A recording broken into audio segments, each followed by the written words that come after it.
Hello, dear YouTube viewers. I hope you're doing well. Okay, so let's start our video. Our family lived in a house where reputation meant everything. My parents measured a person's worth by grades, career, and how well they impressed others in society. They believed love had to be earned through success, not given freely. Their rules were strict, their expectations endless, and their patience short. In their eyes, achievements were badges of honor, while mistakes were unforgivable stains. My sister, gentle and sensitive by nature, struggled to fit into their rigid mold. She was kind to everyone, the type who would help a neighbor before thinking of herself, but none of that seemed to matter in our home. To my parents, kindness could never outweigh marks on a report card or the title of a job. I often watched her being overlooked, her efforts dismissed as if she were invisible. She didn't crave the spotlight, but the constant neglect made her spirit quieter with each passing day. As her sibling, I felt trapped in the middle. I could see her pain, yet I also feared defying our parents. Their approval was hard to win and easy to lose. Whenever they compared us, I felt guilty for being on the side of praise while she endured sharp criticism. I loved her deeply, but my silence sometimes felt like betrayal. The cycle of criticism was relentless. Every report card brought another storm of comparisons. Our parents held up cousins, neighbors, even my own small successes, as proof that she was falling short. They reminded her she was a disappointment, their words sharp as knives. You'll never achieve anything. You're a burden. I saw how those words sank into her like poison, even though she tried to hide the hurt. The worst moment came after a failed job interview. She returned home exhausted, eyes red from holding back tears. Instead of comfort, she was met with scorn. "Not worth a penny," my father said, shaking his head as though she had shamed the entire family. My mother added with cold finality that she had wasted their efforts and proved she would never stand on her own. That night, I found her sitting quietly in her room, the weight of their judgment heavy on her shoulders. She didn't cry in front of them, but in the silence of her space, I saw how broken she felt. Yet, beneath that sorrow, there was something else, a flicker of determination. She did not lash out. She did not argue. She simply absorbed their words and let them fuel a quiet fire within her. I began to notice the change. She spoke less during meals, avoided conversations where comparisons would surface, and withdrew into her own world. But in that silence, she was not surrendering. I could sense she was planning, thinking, holding on to something the rest of us couldn't see. While our parents believed their harshness had crushed her, I saw a resilience they refused to recognize. In those moments, I realized the story was not about defeat. It was about a battle between rejection and self-belief, a test of whether her spirit could withstand the constant blows of disappointment. She might have been called worthless, but I knew she carried within her the strength to prove otherwise, though neither she nor I yet knew how. She began with the smallest of steps, almost invisible at first. Late at night, when the house had grown quiet and our parents had gone to bed, she would sit with her old laptop, its screen flickering like a candle. She tried her hand at online tutoring, teaching younger students subjects she had once struggled with herself. Sometimes she sewed simple clothes for neighbors, patching torn fabric or creating modest designs, earning only enough for a bus fare or a few notebooks. Other times, she experimented with freelance work, designing, writing, or whatever she could manage with limited resources. To me, these were signs of courage. But to my parents, they were nothing more than wasted energy. "This won't take you anywhere," my mother scoffed when she noticed her stitching clothes late into the night. "You think this is a career? It's just a hobby," my father added with a dismissive wave. They refused to see the effort, only the smallness of the results. Every coin she earned was dismissed as proof of failure, not perseverance. Mockery followed her like a shadow inside the house. At meals, when she mentioned a new student she was tutoring, my father laughed and asked how long before the student quit on her. When she earned her first few dollars online, my mother ridiculed her. Pocket money, not a future. I could see how much it hurt her, but she bit her tongue, swallowing the sharp replies that might have slipped out. Instead of defending herself, she let silence carry her pain.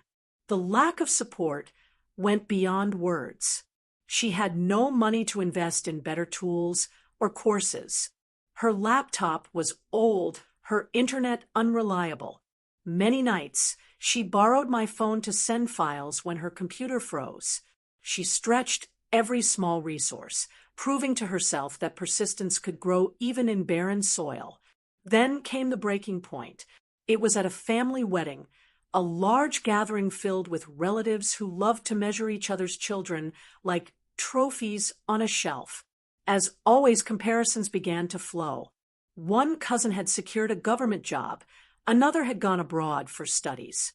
My parents joined the boasting, until the conversation turned toward my sister. A relative asked, casually, what she was doing these days. My father's lips tightened, and with a forced smile he said, "Nothing worth mentioning. She's useless, not worth a penny." The laughter that followed stabbed, like knives. My mother added salt to the wound, saying perhaps one day she would wake up and learn from others. My sister's face went pale, her eyes glistening, though she forced herself not to cry. She excused herself quietly, disappearing into the crowd. I stood there, fists clenched, anger burning inside me, but the weight of tradition and fear of open defiance froze me in place. Their words echoed in my ears long after the music and celebration drowned them out. That night, as we returned home, she sat silently in the back seat, staring out the window. I wanted to apologize for not defending her, but words failed me. Something about her silence felt different, less broken, more deliberate. Later, I found her sitting at her desk, staring at her laptop with unusual intensity. It was then that she made her decision. I don't know if she whispered it aloud or only inside her heart, but I could see it in her eyes. I'll never let their words define me. She began to act with a quiet determination that even my parents couldn't fully notice. While they slept, she researched scholarships, job opportunities, and online courses. She filled out applications in secret, using every ounce of her limited energy to build a door out of the prison they had locked her in. Her late nights grew longer, her meals smaller. She sacrificed comforts that were already scarce, pouring everything into her effort. I once walked into her room past midnight and saw her practicing a new skill, her notebook filled with scribbles and plans. She looked up, exhaustion heavy on her face, but behind that weariness was something radiant. Hope. It was fragile, unspoken, but alive. Though my parents believed their cruelty had crushed her, I realized they had unknowingly given her fuel. Each insult, each dismissal, each public humiliation had planted a seed of defiance. She was no longer trying to please them. She was fighting to prove them wrong, not with arguments but with actions.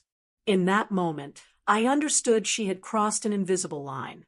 She was no longer their dependent daughter, waiting for approval. She was her own person, quietly building a life that would one day force even the harshest critics to acknowledge her worth. Her new path was not easy. For every door she tried to open, 3 more slammed shut in her face. The first online courses she applied for rejected her due to limited qualifications. Some of the jobs she attempted slipped away after interviews where employers said she lacked experience. Each rejection note seemed to echo her parents' cruel prophecy. "See, we told you. You'll never achieve anything." Those words weren't just spoken at the dinner table anymore. They began to ring in her mind during sleepless nights. Financial stress made the climb steeper. She often had to choose between paying for an internet package or buying new shoes. Our parents refused to support her efforts, claiming they would not throw money into a pit. She stitched her old clothes, recycled notebooks, and worked with what little she had. I watched her sit by the dim light of a flickering bulb, writing down ideas in margins of old textbooks, her face drawn from hunger and exhaustion. There were nights when I wanted to tell her to give up, to save herself the pain, but then I saw the fire in her eyes and knew she wouldn't stop. I tried, in my small ways, to help. I slipped her money from my savings, sometimes pretending I had extra pocket money I didn't need. I lent her books I thought might inspire her, and when her computer broke down, I let her use mine under the pretense of a school project. My encouragement was quiet, often silent, but she seemed to draw strength from simply knowing at least one person believed in her. After months of effort, failure, and countless tears, her first breakthrough arrived. A design she had been working on, a simple but elegant logo for a small local business, was accepted. When she received her first paycheck, the amount was small by any standard, yet to her it felt like gold. She held the envelope in her hands for a long time, smiling as if it were proof that all the nights of struggle had not been wasted. That small victory changed something inside her. Her confidence grew, and with it, her determination. She began to walk differently, her shoulders straighter, her steps lighter. I noticed her humming softly while working, a spark of joy returning to her once tired face. But when she showed the paycheck to our parents, hoping for even the faintest smile, they dismissed it with cold words. "That's nothing," my father muttered, barely glancing at it. "You can't build a life with scraps," my mother added. Their refusal to acknowledge her progress hurt, but instead of breaking her, it made her more resolved. The true turning point came unexpectedly. One of her projects gained attention online. A design she had uploaded for practice went viral, catching the eye of a company looking for fresh talent. Within days, she was invited to submit her portfolio. The opportunity was bigger than anything she had ever imagined. A paid internship with a chance of long-term employment. The weeks that followed were grueling. She poured herself into perfecting her work. Her nights stretched into dawn, fueled by black tea and determination. She connected with mentors online, practiced endlessly, and learned skills she had once believed were beyond her reach.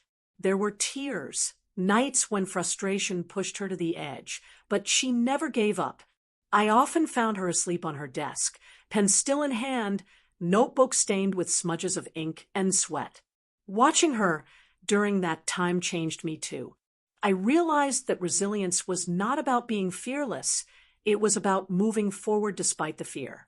She showed me what persistence looked like, the refusal to surrender even when the world seemed determined to keep you down. Slowly, I began to believe what I had always hoped, that one day she would silence every voice that had called her worthless. Then came the day she received her acceptance letter. She had not only secured the internship, but also impressed the company so much that they offered her a chance to work on a major project. It was the kind of break people dreamed of but rarely received. When she read the email aloud, her hands trembled.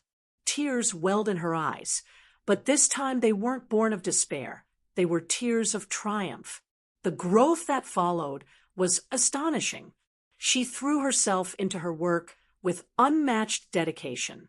With each completed project, her skills sharpened and her confidence deepened. Her earnings grew steadily, enough to cover her own expenses and even contribute to small household needs. She bought groceries without being asked, paid part of the electricity bill 1 month, and quietly helped a neighbor with her extra earnings. Though our parents remained cold on the surface, I caught fleeting glimpses of something else in their eyes. Pride, perhaps though tightly wrapped in ego, they still spoke little of her success, refusing to admit they had been wrong. Yet I noticed my father reading her name on the project credits when it appeared online, and my mother secretly keeping the groceries she had bought in a separate bag, as if acknowledging silently that her help mattered. My sister, however, no longer needed their approval. She had discovered something far greater, her own worth. What once seemed impossible now lay firmly in her hands, proof that persistence could turn even the harshest rejection into triumph. The day of her triumph arrived in a way none of us had anticipated. A local business magazine had featured her as one of the top young innovators of the year. Her story, once dismissed as worthless, now shone across glossy pages with photographs of her smiling beside her work. Not long after, she was invited to an award ceremony where her achievements would be recognized in front of hundreds of people, politicians, entrepreneurs, educators, and relatives who had once joined in mocking her. The evening was unforgettable. Dressed in a simple but elegant outfit she had bought with her own earnings, she walked onto the stage with the same quiet grace she had always carried. When her name was announced, the hall erupted in applause. Flashbulbs from cameras lit up the air, and her face appeared on the large screens at either side of the stage. For once, the world was not laughing at her, it was celebrating her. Our parents sat stiffly in the front row, their faces frozen between pride and discomfort. They could not deny what the entire hall saw so clearly. The daughter they had called not worth a penny was now being honored for building something of value. Relatives who once compared her unfavorably to their own children clapped the loudest, some even whispering congratulations to my parents as though they had been the architects of her success. When she stepped down from the stage, bouquet in hand, our parents hurried to her side. My father cleared his throat, attempting to arrange his features into a proud smile. "We always wanted the best for you," he said, as though the years of scorn had been nothing more than tough love. My mother nodded, adding softly, "You finally made us proud." But my sister did not bend to their half-hearted words. She met their eyes with calm strength and said evenly, "You told me I wasn't worth a penny. Today, I've built my worth on my own." Her voice was steady, not bitter, not mocking, simply true. She didn't need to humiliate them.